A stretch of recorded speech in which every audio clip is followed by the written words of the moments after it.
बिस्मिल्लाहिर्रहमानिर्रहीम जी, अस्सलाम वालेकुम। मेरा नाम डॉक्टर आसिफ यासीन है और आज मैं एक सीजनल और बहुत ही कॉमन टॉपिक पर बात करने जा रहा हूँ, स्पेशली आपके बच्चों के हवाले से।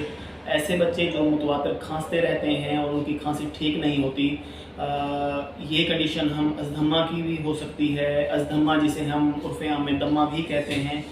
तो आज हम बात करेंगे स्पेशली अज़दमा के हवाले से। टॉपिक शुरू करने से पहले मैं आप लोगों को बताना चाहूँगा कि पेरेंट्स के लिए स्पेशली ये बहुत ज़्यादा अलार्मिंग कंडीशन होती है जब उनके बच्चे बार बार खांसते रहते हैं और उनकी खांसी ठीक नहीं हो रही होती। बाज़ दफ़ा देखने में आता है कि बच्चे का गला ख़राब हुआ, उसे ज़ुकाम हुआ और साथ खांसी स्टार्ट हो गई, तो वक्त के साथ साथ उसका बुखार भी उतर गया, उसका ज़ुकाम भी ठीक हो गया, लेकिन उसकी खांसी ठीक नहीं होती और वो मुतवातर खांसता रहता है और ये खांसी जो है उसे ट्रिगर करती है अज़दमा की तरफ। तो आज हम बात करेंगे स्पेशली घर पर रहकर हम अज़दमा को कैसे ट्रीट कर सकते हैं, कैसे उसकी मैनेजमेंट कर सकते हैं। तो टॉपिक शुरू करने से पहले मैं आप लोगों को बताऊंगा कि बेसिकली अज़दमा क्या होता है। अज़दमा सांस की नालियों की एक बीमारी है जिसमें सांस की नाली की नालियाँ जो हैं वो तंग हो जाती हैं और आपके बच्चों के लिए सांस लेना दुश्वार हो जाता है। इसे हम अज़दमा कहते हैं।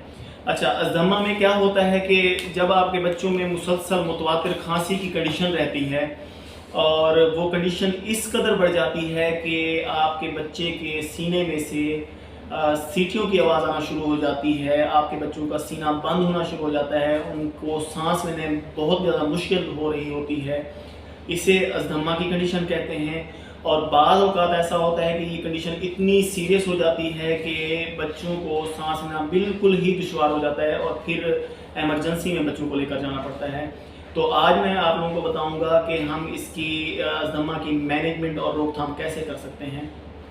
हम रिस्क फैक्टर पर आएंगे। आज मैं बताऊंगा कि इसके बेसिकली अज़दमा के खांसी के रिस्क फैक्टर क्या हैं, इनको हम कैसे कंट्रोल कर सकते हैं, कॉजेटिव एजेंट क्या है, अलामात क्या हैं और इसका ट्रीटमेंट क्या है।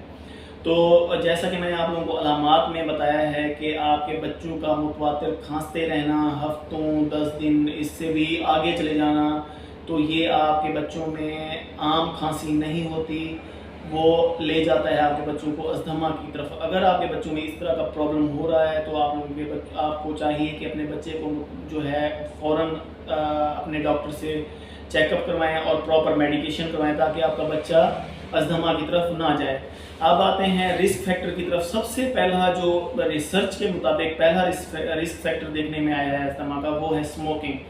अगर आप स्मोकिंग करते हैं और आप अपने बच्चे के साथ बैठकर स्मोकिंग कर रहे हैं या गाड़ी में आप बैठे हैं स्मोकिंग करके या स्मोकिंग कर रहे हैं और आपका बच्चा भी साथ बैठा है और आपके बच्चे में ये जो अज़दमा का फैक्टर है वो एक्टिव है, लंग्स का उसे कोई प्रॉब्लम है, उसे खांसी है, तो वो ट्रिगर कर सकता है अज़दमा को। तो ऐसी कंडीशन में मैं आप लोगों को एडवाइस करूंगा कि कभी भी अपने बच्चों को साथ बिठाकर स्मोकिंग नहीं करें, क्योंकि सबसे जो मेन फैक्टर अज़दमा का रिस्क फैक्टर देखने में आया वो स्मोकिंग है। दूसरा रिस्क फैक्टर आता है कैट्स, बिल्लियों में एलर्जिक जो जरासीम होते हैं, उनमें इस तरह की बहुत सारी और बीमारियां होती हैं और देखने में आया है कि बिल्लियों से भी आपके बच्चों में अज़दमा का प्रॉब्लम जो है हो सकता है, अटैक हो सकता है। तो बिल्लियों से हमेशा अपने बच्चों को जो है वो दूर रखें। तीसरा फैक्टर आ जाता है स्ट्रेस का। अगर आपके बच्चों को बहुत ज़्यादा स्ट्रेस कंडीशन में रहते हैं अपने स्कूल को लेकर, स्कूल के जो वर्क को लेकर, होमवर्क वगैरह को लेकर, तो स्ट्रेस से अपने बच्चों को बचाएं ताकि वो अज़दमा की तरफ ना जाएं। चौथा जो फैक्टर रिस्क फैक्टर आता है वो स्लीप है। आपके बच्चों के लिए जो प्रॉपर एक स्लीप है, नींद है, वो बहुत ज़रूरी है। अगर आपके बच्चे नींद की तरफ प्रॉपर एक नींद नहीं करते तो रिसर्च के मुताबिक ये भी ट्रिगर करता है बच्चों में अज़दमा की तरफ। अच्छा, इसके अलावा एक और जो फैक्टर आता है वो है गंदगी। अगर आपके घर में सफाई का निज़ाम प्रॉपर नहीं रहता, गंदगी वाला निज़ाम रहता है, डस्ट एलर्जी, मट्टी, धूल, तो ये भी आपके बच्चों में हमेशा जो है अज़दमा की तरफ ले जाता है। अब हम आते हैं स्पेशली ट्रीटमेंट की तरफ। ट्रीटमेंट में अगर आपके बच्चे को अज़दमा है तो सबसे पहली जो चीज़ हम देते हैं मेडिकेशन में वो इन्हेलर्स होते हैं। मुख्तलिफ़ किस्म के इन्हेलर जो होते हैं उसमें साल्ब्यूटामोल वगैरह होता है जो आपकी सांस की नालियों की तंगी को दूर करता है, आपकी सांस की नालियों को खोल देता है और बच्चे के लिए सांस लेना या बड़ों के लिए सांस लेना बहुत आसान हो जाता है। इसके अलावा एंटीबायोटिक्स होती हैं, अगर इन्फेक्शन इस तरह का हो रहा है, जिथ्रोमाइसिन, क्लिथ्रोमाइसिन, इस तरह की एंटीबायोटिक्स वगैरह भी दी जाती हैं।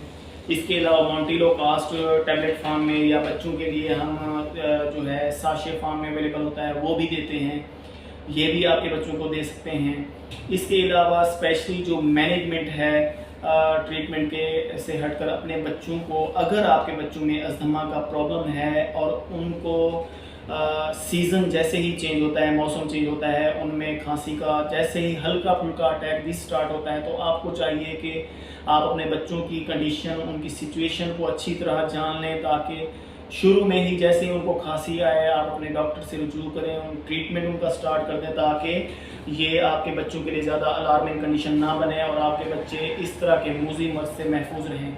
हमारे चैनल को ज़्यादा से ज़्यादा सब्सक्राइब करें, प्रमोट करें।